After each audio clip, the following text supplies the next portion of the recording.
Hey guys, welcome back to today's video. So today we're going to be looking at the 2020 presidential electoral map if the Democrats fail to take control of the United States Senate and fail to take control of the United States House of Representatives. So this is one of the more unlikely scenarios because the Democrats will probably take either one of those, and more likely the House and the Senate, of course. But leading into 2018, it seems like anything can happen at this point in time. The Republicans could rebound and, overcome that 7-point lead the Democrats have right now in the opinion polls that have been out. So anything really can happen. Although we are less, I think, around 90 days away from the midterm elections, we are getting very close. Speaking of the midterm elections, I will be covering the primaries and the special election tonight, so check out my live stream, probably starting around 7 p.m. But this map should be very interesting. I did a video yesterday of the 2020 electoral map if the Democrats take control of the United States House and the United States Senate.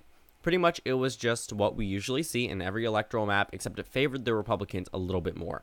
It showed the Republicans ahead of the Democrats, in this case Donald Trump ahead of the Democrat, because I'm using a generic Democrat, not anyone like Hillary Clinton or Bernie Sanders or Joe Biden. Candidates like those I've thrown out the window for videos like these, mainly because that's a special case, and what if they don't run? Then the video is completely invalidated, so we have to generalize Democrats, as many people do in a number of their videos. So, of course, we're not going to talk too long. We're going to start filling in all the safe states. So, if the Democrats fail to take control of the United States House of Representatives, then they would be enraged, to say the least.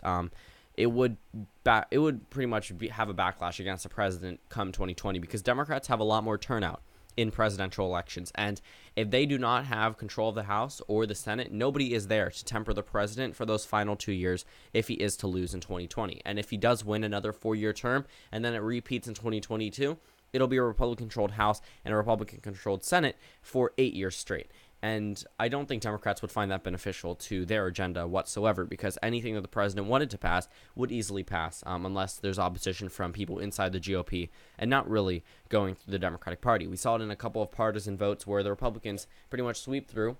The Democrats did this when they were in power too, but in this case we're talking about the Republicans because they are the ones in political power at this point in time.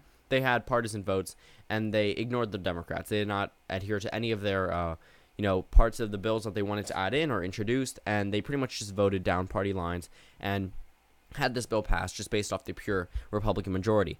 When I say that Democrats would be enraged, I literally mean it. When we look at previous elections where Democrats, are disenfranchised in terms of the House and the Senate, and there is a Republican president, they typically come out and vote, whether it's 4 years later or 6 years later, like what we saw in 2002 when the Republican Party did pretty well. And then 2004 rolled around and George Bush won. And then 2006 rolled around. It was a Democratic wave. That was the 4 years. And then 2008 rolled around and it was a huge Democratic wave. I would classify as a tsunami compared to what we might see in 2018, which could be a wave.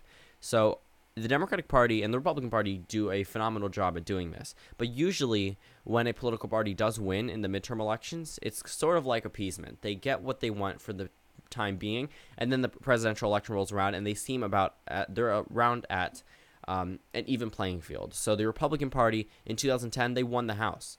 Okay, looking at that massive turnover, it seems like the Republican Party would have won in 2012, but they didn't. Then 2014 rolled around, they won the Senate, and then they went on to win the election in 2016. So the 2000 midterm elections were a special case, obviously with President Bush being at his all-time high in popularity. But then 2004 rolled around, showed a little bit more Democratic tendencies, not in terms of the presidential election, but in a couple other elections, even though the Republicans did expand in parts of Congress. And then we go into the 2006 election.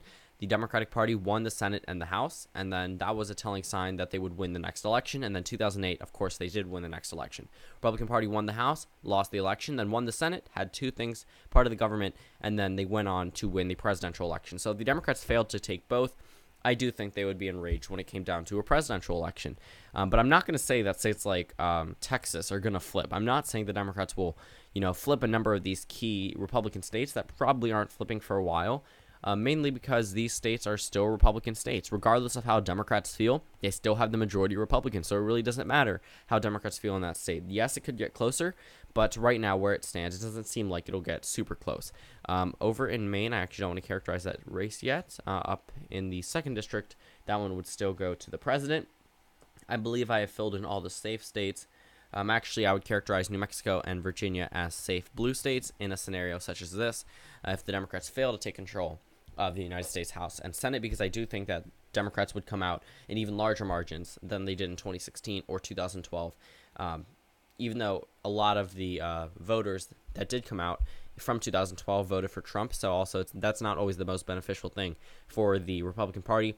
But keep in mind, a number of these Trump voters are Democrats. I think people fail to realize that. In the 3 Rust Belt states that flipped, the only possibility of Trump winning there would have been lower turnout, number one, which didn't occur in a couple of those states, so there was only 3. So the Democratic Party did lose voters. They lost voters because of Hillary Clinton. There's absolutely no way you can explain Obama winning those states by over 10% in 2008. And then 2012, it did narrow down, obviously, because President Obama wasn't as popular. And then 2016 rolls around, and Donald Trump is able to carry all 3 of these states. States that didn't even flip for people like George Bush or Bob Dole or a couple of other GOP candidates that really should have won these states if it was any other presidential election. And Hillary Clinton failed to carry them, and Donald Trump successfully carried those 3 states, which led him to the pathway to victory. Because if those 3 states flipped to the Democratic column in 2016, he would have been out. He would not have won that presidential election. So keep that in mind.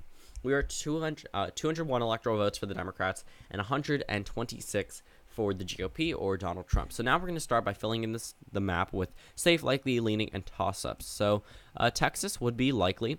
I put this one as likely in the other video where Democrats did take control of both parts of Congress. But Arizona and Georgia, actually Arizona I would classify as a pure toss-up at this point in time, and Georgia I would still put in the lean Republican column just based off the 2016 margin. Colorado would become a likely state for the Democrats, meaning over 5% in their column. North Carolina, still a leaning Republican state. We still don't see Democrats doing very well here. With all this talk of a blue wave, sure, there's no Senate or governor race there, but there are some races in the House districts that they could make competitive, and I think the Democrats are failing to recognize that. And also, if they really want to have a chance at winning North Carolina in future elections, they're going to have to focus on them in midterm elections. They can't feel neglected like the Rust Belt states did. The Democrats are going to start focusing on some other states and neglect others, and it's going to be detrimental to their campaign. I'm not going to say the Republicans won't do the same, but right now it seems, based off after 2016, the Democratic Party didn't really acknowledge its main voting base in the 3 Rust Belt states. Nevada is still a leading blue state. That one's probably not going likely unless something, weird happens in the presidential election. Florida, of course, is always a toss-up state. New Hampshire, still a leaning blue state. That state's probably not going to flip if this map is benefiting the Democrats a little bit more than the previous map that I had characterized in the favor of the Democratic Party, because of the, failure to being able to carry the House and the Senate, which would definitely help Republicans. But that map did lean a little bit more to the left in some of the northeastern states. But when it came down to, Ohio, Iowa, North Carolina, Georgia, Texas, and Arizona, those were all Republican states. They were not considered toss-ups at this point in time. So keep that in mind. But Trump is at 195 electoral votes. So when we go up to Maine at large, I would actually characterize that race as likely for the Democrats. Before, I would have that one as actually a leaning state for the Democrats, and the 2nd district I would characterize as likely because I do see a little bit more numbers of Democrats coming out and voting, and I think that little 3% margin Democrats could overcome in the 2nd district could put it back in the likely column. Donald Trump did not win it by 3%. That is not what I meant. But we have 81 electoral votes currently too close to call. There are going to be some states that are still going to be too close to call, but Ohio, in this point in time, too close to call. Iowa, I would characterize as a lean red state. And this seems a little interesting. After I just did my Ohio analysis, I realized that the state of Ohio and Iowa together are both drawing a little bit more away from the president. Trump has a higher approval rating in North Carolina, Florida, Georgia, Arizona than he does in the 2 states of Iowa and Ohio, yet he lost. Hillary Clinton lost in Ohio and Iowa by larger margins than she did in North Carolina, Georgia, Florida, and Arizona. Okay, in some cases, you can combine Florida and Arizona and compare it to Iowa, and Trump still beats Hillary Clinton by a larger margin than those 2 states combined. So keep that in mind as well. Iowa and Ohio are still Republican states, but Ohio I actually see drawing a little bit more away from the president than the state of Iowa. At this point in time, we don't see the generic Democrat being able to appeal to Midwestern voters, but the white working class is making a little bit more of a rebound. There is not the exact same voting group as you might think from Iowa and Ohio, although they're from around the same area. The entire values type, where Republicans and Democrats can appeal to both of these states, it's very different, to say the least. Iowa, That one went for Obama. It was a safe Obama state in 2008, likely Obama state in 2012, and then all of a sudden a likely Trump state in 2016. Ohio went from a lean Obama state to a likely Trump state, and that wasn't because Trump, had the same rallies in both of those states and was able to appeal to them the same way. Sure, they have similar issues that they agree on in those two states, but Trump had to use different campaign tactics depending on the state he's from. You can't expect him to campaign the same way he would in Michigan as he would in Florida. Sure, he could, excite the crowd or make people, come out and vote and just get a large number of people at his rallies. Sure, he can do that. But the things that he's going to talk about is going to be different. When he goes over to Texas, Arizona, those states, obviously it would be immigration. Okay, we go to the Rust Belt, it would be the economy, jobs. Florida, it would be a couple of other issues, probably a combination because there's a whole number of things that impact how Florida votes. So you can't really say that these states would be the same. So that's why I'm going to see a bunch of comments about this, about Ohio being a toss-up state and Iowa being lean red. But I've been talking for too long. Michigan, I'm going to put that one in the pure toss-up column at this point in time. Wisconsin would be in the pure toss-up column for this video. The second district in Nebraska would be a pure toss-up. That puts 85 electoral votes, meaning no winner can be declared, with 201 electoral votes for the president. Pennsylvania is also a toss-up state. I was considering at a point in time putting it in a leaning column for, and I'm not going to say who, but now I'm going to put this one in the toss-up column. But Minnesota, I would characterize still as a lean blue state from before. It was a toss-up state before, but now at this point, I would characterize it as a lean blue state only because this map would be better for the Democrats than the Republicans. So I do think they would expand narrowly on a couple of their states, such as Colorado, New Mexico, Virginia, and even Minnesota and Maine at large. So thank you guys for watching this video. Comment down suggestions below, and I will see you all tomorrow.